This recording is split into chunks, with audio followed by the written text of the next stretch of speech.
Jaksa penuntut umum menilai bahwa terdakwa Putri Chandrawati pura-pura tidak memahami apa itu pembunuhan berencana.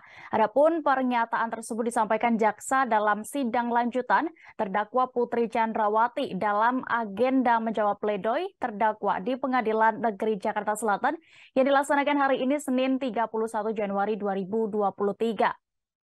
Dan untuk informasi lebih lengkapnya, Tribuners, kami sudah terhubung dengan reporter dari Tribun News, ada rekan Rahmat Nugraha di sana yang akan melaporkan. Silakan rekan. Halo Dea, baru saja tadi Pengadilan Negeri Jakarta Selatan melangsungkan persidangan lanjutan terdakwa Putri Chandrawati di Pengadilan Negeri Jakarta Selatan.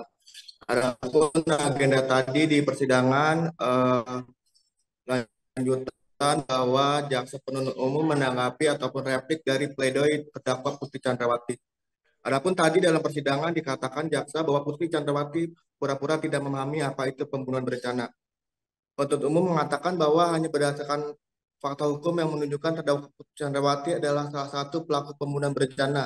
Meskipun terdakwa Putri Chandrawati tidak memahami atau pura-pura tidak mengetahui apa itu pembunuhan berencana. Menurut jaksa bahwa Putri Chandrawati melakukan karakter yang dipersyaratkan dengan pembunuhan berencana, yaitu menyampaikan cerita saudara Ferdi Sambo. Menurut jaksa penuntut umum bahwa Putri Chandrawati dalam skenario dilecehkan dan kemudian berubah menjadi pemerkosaan. Lalu Ferdi Sambo membuat perencanaan bersama saksi Ricky Rizal, Kuat Maruf, dan Richard Eliezer untuk menghilangkan jasa Joshua. Begitu Dea. Baik, terima kasih rekan Nugraha untuk informasi Anda. Selamat bertugas kembali. Terima kasih sudah nonton.